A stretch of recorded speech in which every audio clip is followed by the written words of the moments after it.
Les matins de France Culture, Guillaume Erner. À l'occasion de la Journée internationale de l'éducation, ce 24 janvier, la matinale se penche sur la question des inégalités scolaires en France. Le ministre de l'Éducation, Pap Ndiaye, a évoqué il y a un mois à peine la nécessité d'une réforme de l'école au programme niveau des élèves, égalité des chances, amélioration du fonctionnement de l'école. Mais dans quel état se trouve le système éducatif français? On en parle avec Vincent Peillon. Bonjour.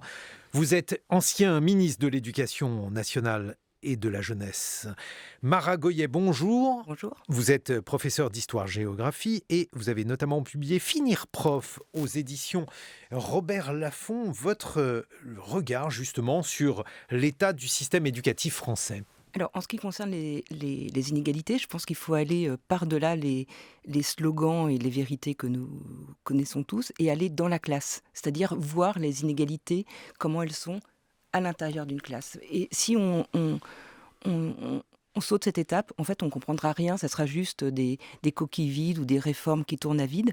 Par exemple, dans une classe de 6e, je peux avoir un élève qui a lu Les Trois Mousquetaires et un autre qui ne connaît même pas l'existence du Petit Chaperon Rouge. Voilà, ça, c'est des inégalités culturelles majeures. Et la question, c'est, à côté des réformes et tout ça, qu'est-ce qu'on fait quand on est face à ces inégalités? Voilà, et c'est ça là. Justement, lorsqu'on est donc face à ces deux élèves et qu'il faut faire un cours unique, Mara Goyet, comment peut-on agir ?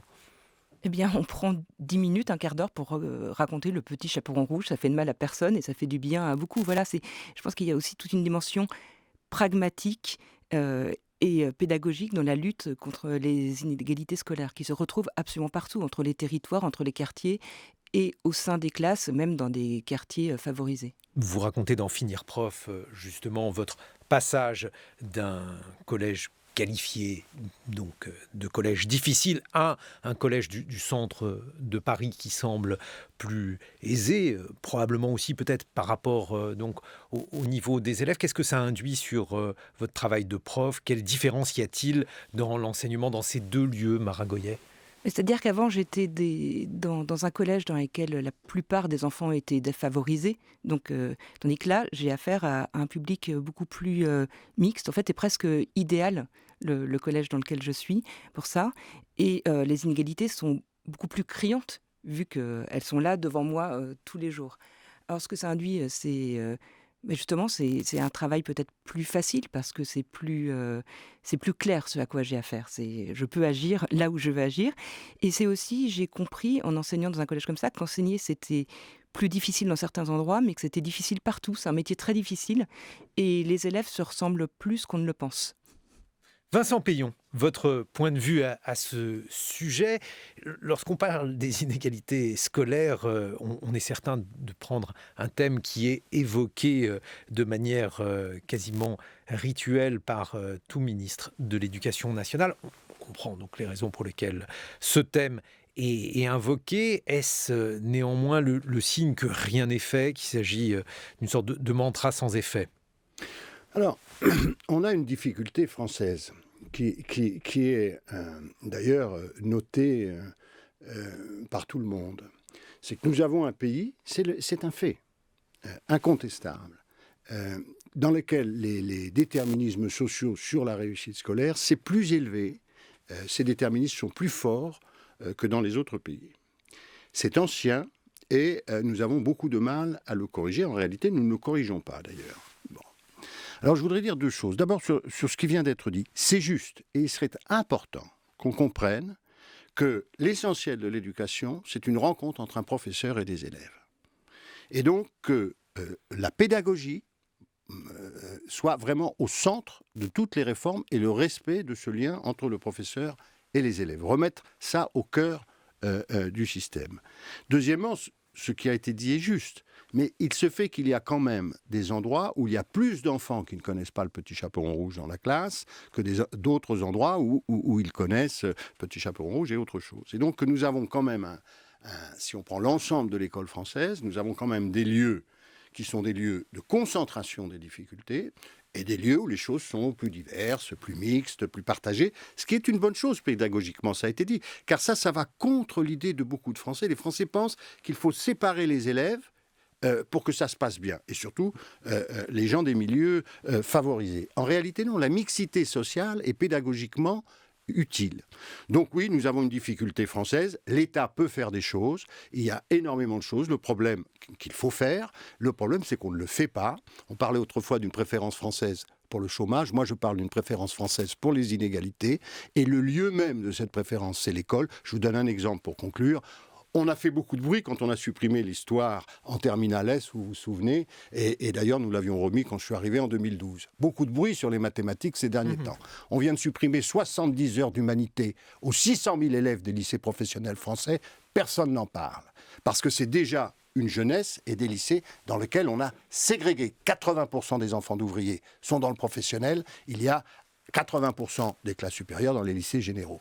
Ça, c'est un problème français majeur qui ne concerne pas que l'enseignement général, dont on ne parle jamais. Il y a la question de l'État, j'espère qu'on y reviendra, tout ce que l'on peut faire ou que l'on ne fait pas et qu'on peut faire, mais il y a aussi cette question fondamentale du traitement différencié. On dit qu'il faut vivre en commun, mais on élève nos enfants de façon séparée. Mara Goyet.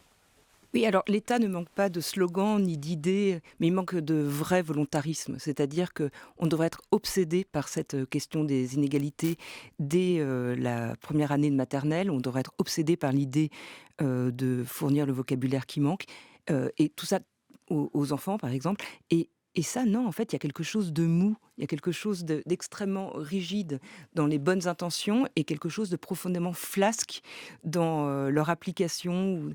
Donc c'est flottant, en fait. J'ai l'impression que cette question des inégalités n'est pas vraiment prise au sérieux. On manque pas de dispositif, mais on manque d'action. Alors, il y a quand même quelque chose qui existe et qui n'est pas flou du tout. Ça s'appelle l'IPS, ce sont les indices de position sociale. J'ai découvert que cela existait. Il y a donc des cartes qui ont été publiées où on voit très clairement que la ségrégation au sein donc du public et plus encore au sein du privé, ce qui n'est pas évidemment une découverte ou un scoop, eh bien tout cela contribue à créer des communautés scolaires qui sont finalement très homogènes du point de vue social, mais bien évidemment la conséquence d'un certain nombre de ségrégations. Mara Goyet. Oui, alors par exemple, il y a des exemples dont on parle peu, c'est les établissements publics des quartiers favorisés.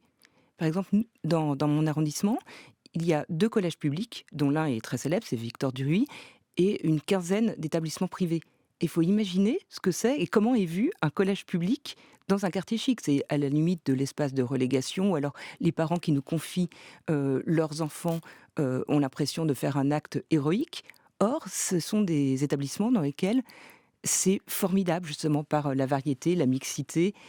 Alors, c'est quand même des IPS, puisque vous parliez des IPS assez élevés, mais pas seulement. Et ce clivage entre le public et le privé, il est effarant.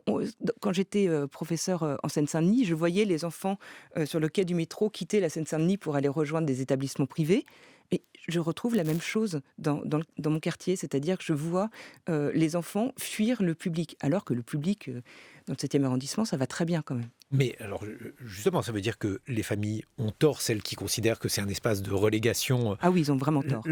L'établissement public, ça veut dire aussi, Mara Goyet, que lorsqu'il y a donc de la mixité, les choses ne se passent pas aussi mal que certains pourraient le redouter. Alors, la mixité, d'abord, je suis évidemment fondamentalement pour, mais ça se décrète pas. C'est-à-dire qu'après, justement, il faut faire ce travail 3 mousquetaires, petit chaperon rouge. Non, mais il suffit pas de mettre les enfants ensemble pour que ça marche. Pourquoi ? Parce que c'est terrible, c'est comme ça. Ils se retrouvent par milieu, par tout ça. Ils se mélangent pas forcément spontanément, en tout cas au collège, les enfants, selon leur origine. Pourquoi ? Parce que vous diriez plus au lycée ou... Au lycée, il y a déjà malheureusement un tri qui a été fait. Mais au collège, voilà, les élèves restent souvent selon les milieux sociaux, etc. Donc il faut vraiment, là pour le coup, il ne suffit pas de mélanger les enfants, il y a un énorme travail de pédagogie et d'accueil à faire.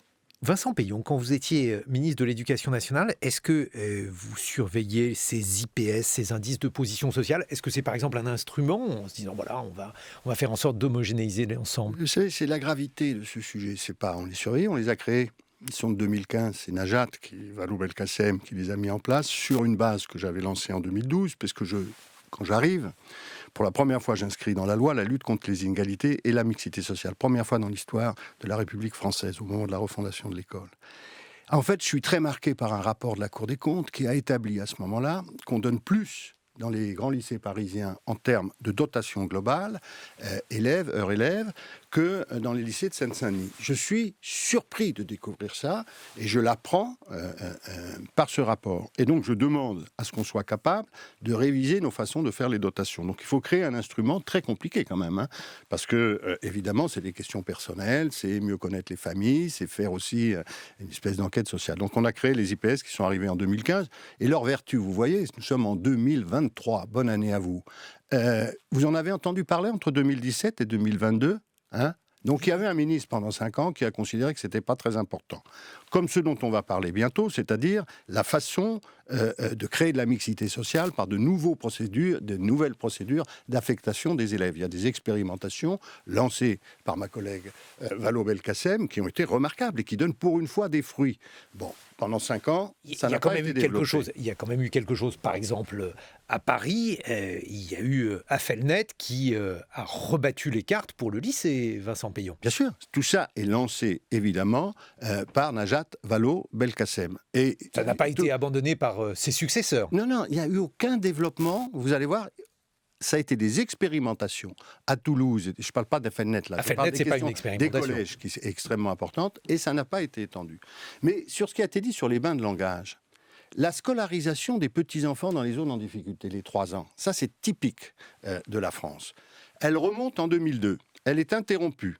Je repars en disant, parce que toutes les études montrent que pour les enfants de milieux défavorisés, il est très important, quand vous n'avez pas un bain linguistique fort chez vous, d'avoir ce bain linguistique à l'école. Donc c'est l'accueil des moins de 3 ans. Eh bien, il a été à nouveau interrompu. Donc on a des politiques erratiques en France, très liées souvent aux alternances politiques, qui ne permettent pas à la lutte contre les inégalités ou l'excellence scolaire ou à la mixité, de se développer vraiment. Et que les gens ne perçoivent pas. Par exemple, qui a parlé de la suppression de l'accueil des moins de 3 ans ? Personne. Qui a parlé, vous voyez, quand je dis regardez IPS, c'est 2015 que c'est mis au point. Parce que ce sont des sujets dont tout le monde veut parler, mais on ne regarde pas la précision des choses. Pour finir là-dessus, on a une réussite, par exemple. Et qui est salué au plan européen, c'est la lutte contre le décrochage. Quand on arrive, il y a 150 000 décrocheurs en France chaque année. Vous voyez, là aussi, c'est vraiment très marqué socialement. Donc c'est des enfants qui sortent du système scolaire sans rien. Aujourd'hui, on est à 80 000, on a divisé par 2. Dans la continuité, quand j'arrive, d'une politique qui avait été mise en place par Luc Châtel, et où je dis, je suis capable, je n'étais pas pour leur politique, ils avaient supprimé, mais je dis, cette politique, il faut la continuer. Bon. Et là, quand on continue une politique, parce qu'une politique éducative, c'est minimum 10 ans.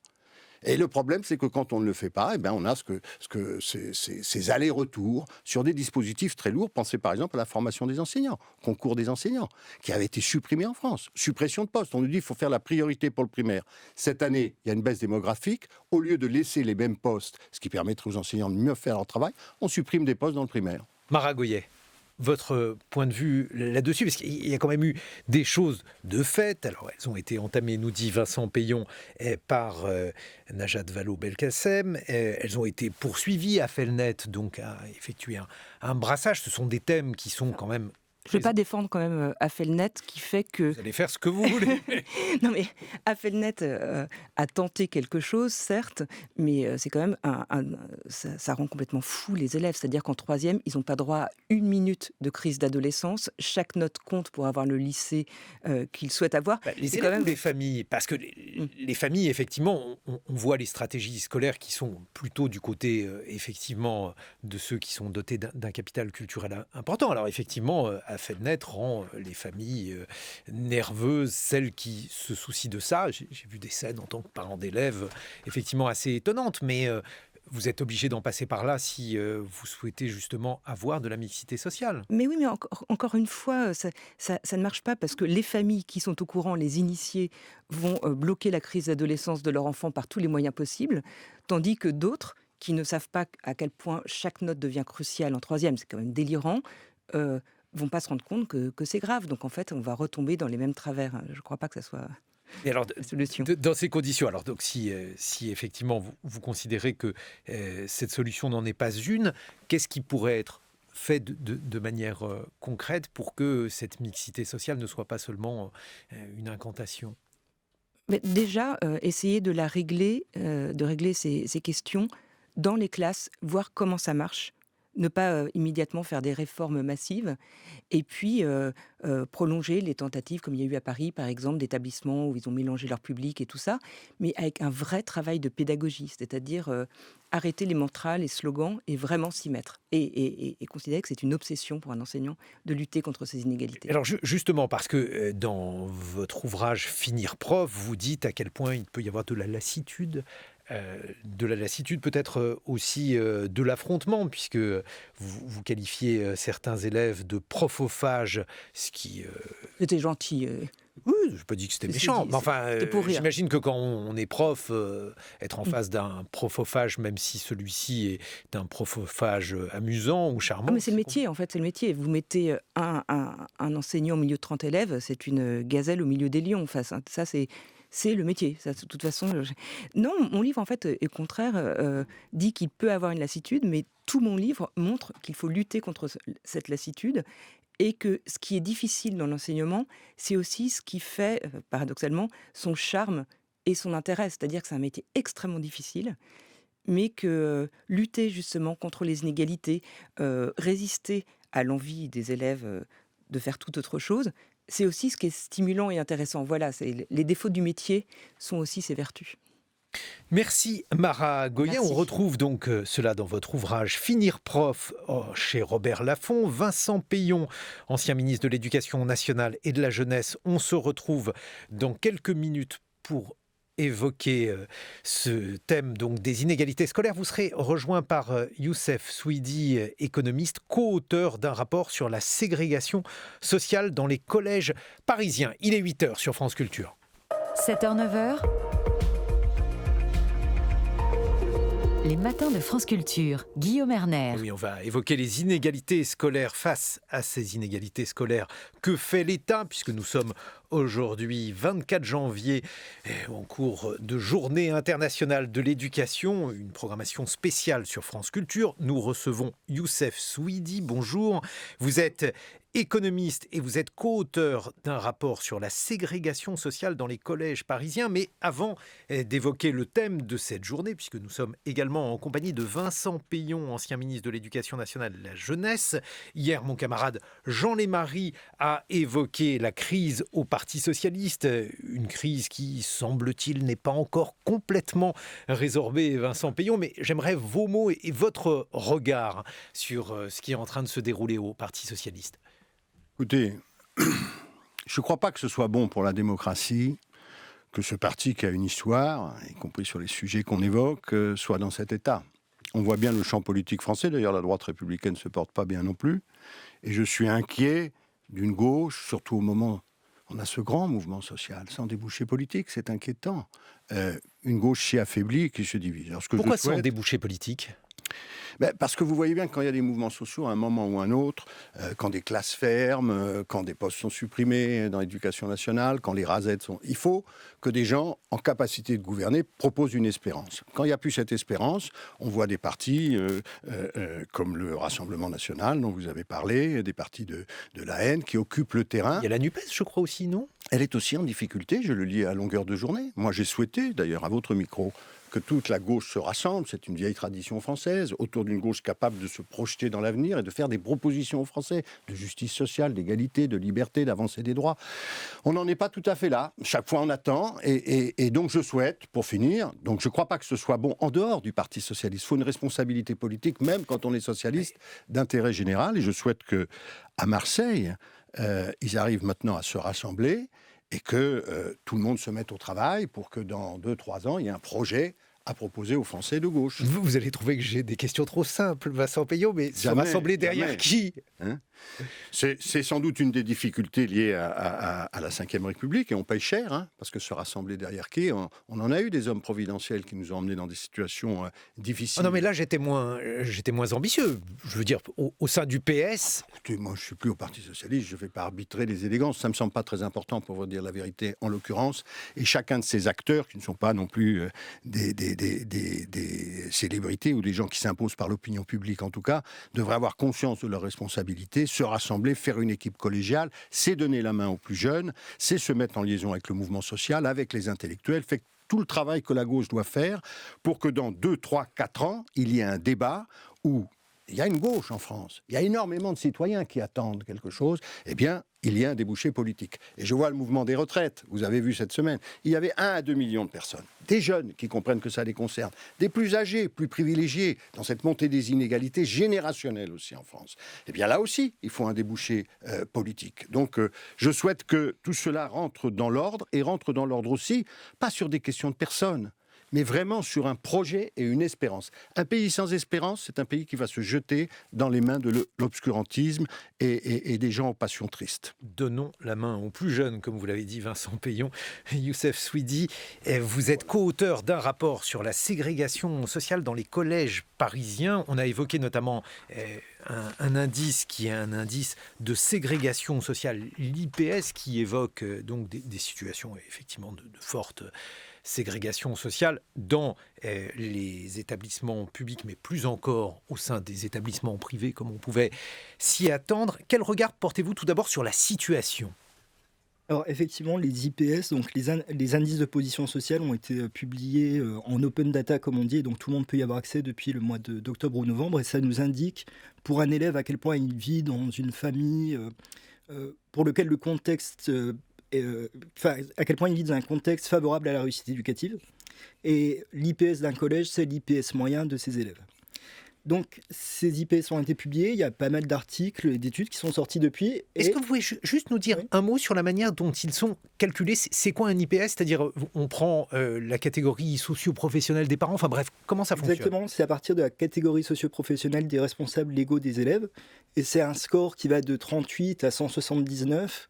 Donc, le score en lui-même ne veut pas dire grand-chose. Peut-être ce qu'on peut se dire, c'est que plus c'est élevé, plus le contexte dans lequel vit l'élève est favorable à la réussite scolaire.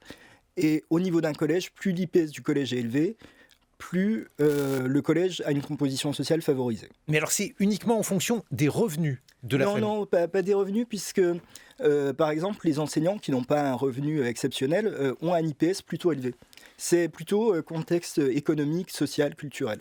Et donc là, qu'observe-t-on ? Est-ce qu'on a la possibilité, puisque Vincent Payon disait tout à l'heure que cette méthode, elle avait été mise en place dès 2015, alors pas en open data tout de suite, mais en tout cas, elle a aujourd'hui 8 ans. Est-ce qu'on assiste à une ségrégation plus forte ? Est-ce qu'il est possible donc d'évoquer la manière dont cette situation évolue, Youssef Souidi ? Alors, déjà, aujourd'hui, les constats qu'on a pu voir, c'est donc qu'il y a, cette ségrégation entre le public et le privé.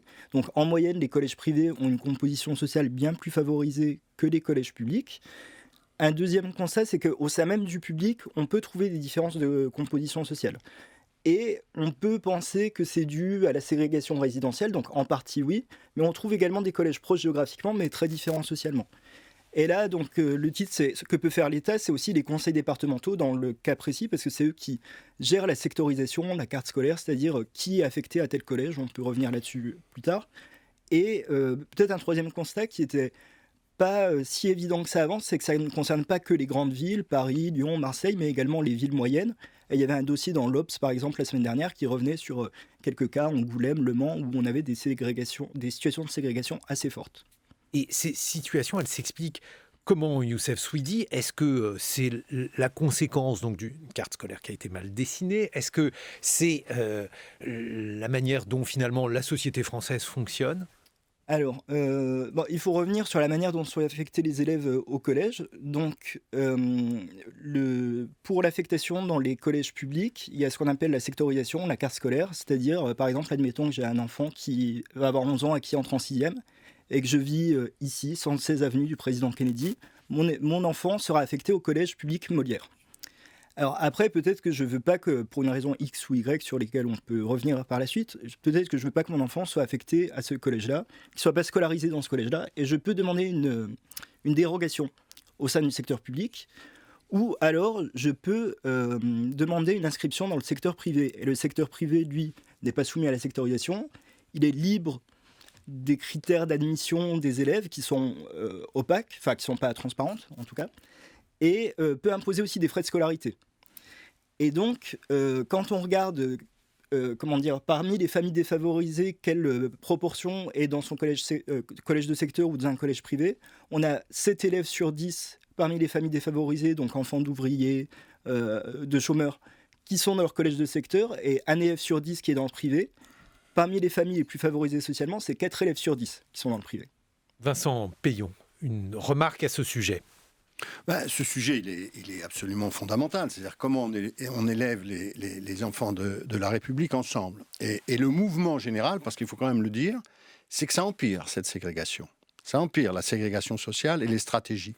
D'ailleurs, un certain nombre de sociologues ou de philosophes des inégalités disent, et c'est terrible comme constat, je pense aux gens de l'Observatoire des inégalités, plus on dit aux gens que les inégalités augmentent, plus chacun adopte des stratégies individuelles qui sont d'opportunisme et donc de développement des inégalités, qui est un énorme problème pour nos discours. Maintenant, dans cette affaire, par exemple, celle du privé, et ça a été dit tout à l'heure, ça se développe encore plus. Pourquoi ? Parce que vous savez que les gens ne le savent pas. 20% du budget de l'éducation nationale est affecté à l'enseignement privé. Mais l'enseignement privé n'a pas de contrepartie. Il accueille les élèves qu'il veut, et il pose les conditions qu'il veut. Alors que l'enseignement public, lui, doit accueillir tous les élèves. Donc c'est comme si vous allez dire, vous allez courir un 100 mètres, puis il y en a un, on lui attache les pieds, et l'autre, on lui attache pas les pieds. Donc ça c'est un problème majeur. Alors il y a la question de la mixité sociale, il y a pire encore, enfin en tout cas plus simple à résoudre, parce que la mixité sociale avec le privé, ça mérite une grande négociation. Mais vous savez, et il y a des études très intéressantes faites d'ailleurs, aussi par des journalistes, qui montrent que la mixité scolaire, ça veut dire que les établissements privés, quand ils voient qu'un élève ne réussit pas, ils l'expulsent pour avoir des résultats qui disent au baccalauréat, on a tant de mentions très bien, tant de mentions, etc. Là aussi, on pourrait poser un certain nombre d'exigences. Maintenant, dernier point, dans la loi Debré, il n'est pas dit qu'on doit affecter 20% des moyens à l'enseignement privé en général, parce que même Debré ne reconnaissait pas l'enseignement, il reconnaissait des établissements. Or, vous voyez bien qu'ils mettent beaucoup plus d'argent sur les collèges et sur les lycées que sur le primaire, donc ils ne répondent pas aux politiques publiques françaises. Donc, ils sont en dehors du cadre des priorités législatives fixées par la France. Et là aussi, il faudrait un débat avec le secrétariat général de l'enseignement catholique, mais l'ensemble de ceux qui représentent l'enseignement privé, parce qu'on est au point de rupture. Lorsque j'étais parti, et avant le grand rapport sur la pauvreté à l'école, nous avions des discussions avec les représentants de l'école privée qui nous disaient « nous sommes prêts », était-ce vrai ou pas, à avancer. Il ne peut pas y avoir 20% d'argent public, c'est-à-dire plus de 10 milliards d'euros par an, 73% de financement public dans l'école privée. 73, sous contrat, 73%, et pas de contrepartie. Donc il faut ces contreparties en termes de mixité scolaire et de mixité sociale. Youssef Souidi, alors effectivement, pour l'enseignement privé, comme on l'a découvert donc à la faveur donc, de la publication de ces IPS, de ces indices qui permettent de mesurer la ségrégation sociale, là, la situation est extrêmement ségrégée. Oui, alors effectivement, donc, à chaque fois qu'on dit ça, vous avez certaines personnes qui vous disent qu'il y a également des établissements privés défavorisés, notamment dans l'ouest de la France. C'est vrai, mais si vous regardez quels sont les collèges les plus favorisés dans les grandes villes, c'est quasiment à chaque fois du privé. Et du fait de leur capacité à admettre les élèves qu'ils souhaitent, du fait de leur capacité à mettre des frais d'inscription, c'est certain que, comme vous le disiez, il y a un 100 mètres, certains ont les pieds attachés et d'autres ne l'ont pas, oui. Mais là aussi, est-ce que c'est une situation qui tend à empirer les stratégies scolaires dont parlait Vincent Payon, qui ont pour cause notamment les travaux sociologiques. Je n'accuse évidemment pas de vouloir cette situation, mais on voit bien qu'on a effectivement des effets de rétroaction parce que ces classements, ces différentes choses qui sont publiées et la manière dont les familles envisagent avec une certaine inquiétude le parcours scolaire de leurs enfants provoque effectivement des stratégies scolaires qui sont de plus en plus précoces, de plus en plus importantes. Enfin, c'est vous d'ailleurs le spécialiste, donc dites-nous ce que vous en pensez. Il y a eu une étude de l'ADEP, donc le service statistique du ministère, qui est sortie cet été et qui montre en effet que le public du privé a tendance à s'embourgeoiser, le public du privé est de plus en plus favorisé. Et cette étude montre également que dans les départements où la ségrégation a augmenté ces derniers temps, c'est plutôt du fait du privé. Et on peut aussi, donc un argument qu'on entend souvent par les représentants de l'enseignement catholique, c'est de dire que en fait, les établissements privés sont situés dans des quartiers favorisés. Alors, on a réalisé une étude récemment avec Hugo Botton où on regarde à quel point on a des collèges proches géographiquement, mais très différents du fait de leur composition sociale. Et on voit qu'il y a de nombreux cas dans lesquels vous avez un collège public très défavorisé qui est vraiment à proximité, à moins de 5-10 minutes à pied d'un collège privé très favorisé. Donc cet argument selon lequel les établissements privés sont exclusivement situés dans des quartiers favorisés, il ne tient pas totalement. Il est en partie vrai, mais il ne tient pas totalement. Vincent Peillot. C'est la question majeure de l'entre-soi. Alors, vous voyez, la sociologie ne peut pas résoudre des problèmes d'esprit public très anciens. Notre système a été construit, il y a une origine de nos systèmes quand même, c'est qu'il y a une massification, il y a plus de gens qui ont accès à la culture, aux études, etc. Mais ils ont toujours été construits à partir du point d'arrivée, en gros, Polytechnique, l'ENA, etc. Et avant, c'est la machine à trier, comme l'avait dit un livre, et on ne se soucie pas. C'est l'exemple que je vous prenais tout à l'heure. Les 600 000 élèves de l'enseignement professionnel. On n'en parle jamais, pour une raison simple. Ceux qui ont accès à la parole, moi, vous et d'autres, n'ont très rarement leurs enfants dans ces lycées professionnels. Quand on leur enlève 70 heures d'enseignement général, c'est gravissime. Personne n'en parle. Quand on enlève évidemment l'histoire dans les terminales S, vous avez l'ensemble des hommes politiques, femmes politiques, médias qui en parlent. Donc ça, c'est cette préférence française pour les inégalités. Quand on commence à lutter, parce que cet indice dont on parle de 2015, et l'idée avant, c'était quand même des grands organismes de l'État qui avaient attiré la Cour des comptes, c'est un grand organisme qui nous dit « vous donnez plus à ceux qui ont le plus ». Vous allez donner 300 € pour une colle de classe prépa, vous donnez 20 € pour un cours. Est-ce que ça n'est pas aussi ce que l'on considérait comme étant les voies d'excellence ? Et vous savez à quel point les voies d'excellence ont aussi leurs défenseurs. Mais donner plus à ceux qui ont... C'est les voies de la reproduction sociale de l'entre-soi, puisque nous savons par les travaux sociologiques, si effectivement la fameuse méritocratie, si effectivement des enfants venant de classes défavorisées pouvaient faire facilement les grandes écoles, mais vous savez même que dans les 20 dernières années, la proportion d'enfants, d'ouvriers et d'employés dans les classes préparatoires a baissé. Donc cet argument, très employé d'ailleurs par le président de la République et un certain nombre de dirigeants, est inacceptable. C'est de la reproduction et c'est véritablement de la ghettoisation, et je vais aller plus loin, la sécession des élites qui est le grand problème et qui justifie ou qui explique aussi une montée des populismes. Youssef Souidi, justement, il y a eu quand même un certain nombre de mécanismes, de classes particulières, de passerelles, bref. On n'a pas l'impression que le politique, quel qu'il soit demeuré inerte, ça n'a pas eu d'efficacité, c'était insuffisant. Là aussi, comment expliquer ces problèmes qui demeurent ? Alors, pour rester sur cette question de la ségrégation sociale, il y a quand même des politiques qui ont pu faire leurs preuves récemment. J'ai entendu, alors pas tout, mais dans la première partie, vous avez parlé d'Affelnet Lycée, donc la professeure n'était pas tout à fait,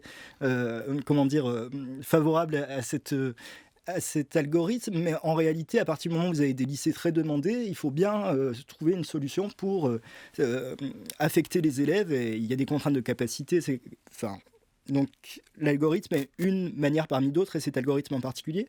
Et donc Julien Grenet, Gabriel Fac et Pauline Charousset de l'Institut des politiques publiques ont montré que cet algorithme a tout de même permis de réduire fortement la ségrégation sociale entre lycées et la ségrégation scolaire également.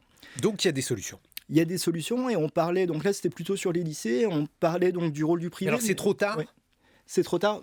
Oui, c'est un peu tard, puisque comme vous le soulignez aussi tout à l'heure, il y a l'enseignement professionnel et l'enseignement général, et il y a déjà des différences de composition sociale très importantes entre lycée professionnel d'une part et lycée généraux et technologiques d'autre part. Donc, on parlait du rôle du privé, mais en réalité, il existe également de la ségrégation au sein du secteur public. Et par exemple, vous avez également parlé de Toulouse tout à l'heure, où on a fermé des collèges très ségrégés, et on a réparti ces élèves dans plusieurs collèges de centre-ville, qui représentent une proportion assez minoritaire dans les collèges d'accueil et faire de la mixité. Ça a bien marché en termes de mixité, donc ça pose des problèmes en termes de contraintes, de temps de trajet, en termes de fermeture d'un service public de proximité, mais en termes de mixité, ça a marché. Mais ce qui est intéressant dans cette mesure, c'est que ça, c'était plutôt une mesure de court terme, et à moyen terme, il y avait une réflexion sur où placer les établissements. C'est sûr que si vous placez un établissement scolaire au milieu de barres d'immeubles, les familles favorisées vont pas être très réceptives et vouloir mettre leur enfant dans ce collège-là. Donc eux, au conseil départemental de Haute-Garonne, ils ont réfléchi à placer les établissements scolaires dans des quartiers, à la jonction de quartiers différents socialement. Mais là aussi, parce que la sociologie est malheureusement très cruelle à cet égard, Youssef Souidi, on voit bien que les cohortes, donc lorsqu'on suit les élèves par rapport à leur réussite scolaire, c'est le milieu dans lequel ils sont socialisés, pas forcément d'ailleurs uniquement la famille, mais les amis de la famille, les amis que ces enfants côtoient à l'école, c'est ça en fait qui est le meilleur prédictif de leur trajectoire sociale. Et ça, c'est compliqué à casser dès le plus jeune âge, sauf à faire, par exemple, du busing, où on va casser la carte géographique où ces familles habitent pour pouvoir avoir un véritable brassage, qui est quasiment un brassage au sens géographique du terme, puisque la première école où on est scolarisé, c'est généralement l'école proche de son domicile. Donc, très certainement, le milieu d'origine joue un rôle prédictif très important. Cela dit, le collège où vous allez, donc, quand on parle de collège ségrégé, on pense beaucoup à avoir des élèves homogènes socialement. Mais c'est pas seulement ça, c'est aussi avoir des professeurs aux caractéristiques très différentes, donc en général plus jeunes, qui restent moins longtemps, plus souvent contractuels, donc moins bien formés, ou je ne sais pas trop comment le formuler, mais en tout cas qui n'ont pas reçu la même formation que des professeurs certifiés, moins souvent remplacés, donc ça aussi, ça joue sur la réussite des élèves. Vincent Peillot. C'est tout à fait essentiel ce qui vient d'être dit. D'abord, vous avez raison. L'école ne peut pas résoudre tous les problèmes d'une société. Ce serait le tonneau des Danaïdes, où la société va faire des inégalités de logement, des inégalités d'urbanisme. Et puis l'école devrait venir et tout résoudre. Non. L'école, elle a sa mission, et sa mission d'égalité maintenant inscrite dans la loi. Mais évidemment, la société qui environne, ça compte et elle ne peut pas résoudre tous les problèmes de la société à sa place. Deuxièmement, lorsqu'on a refait l'enseignement prioritaire, les REP, les REP+, pour la première fois, on a changé les obligations de service des enseignants en donnant 9 journées aux professeurs des écoles pour qu'ils puissent se concerter, supprimées par le ministre suivant, et on a changé les dotations horaires parce que lorsque vous êtes face à cette difficulté, vous avez besoin d'équipes pédagogiques soudées. Derrière ça, il y avait l'idée aussi qu'il faut former les enseignants parce que le grand problème français, c'est que nous sommes le seul pays où on va toujours vers la destruction de la formation des enseignants comme si ce n'était pas un métier, où on croit alors qu'une formation disciplinaire, j'ai fait un master en biologie, me permet d'enseigner dans un CP l'apprentissage de la lecture. C'est idiot. Et ça ne marchait pas comme ça il y a 30 ans d'ailleurs.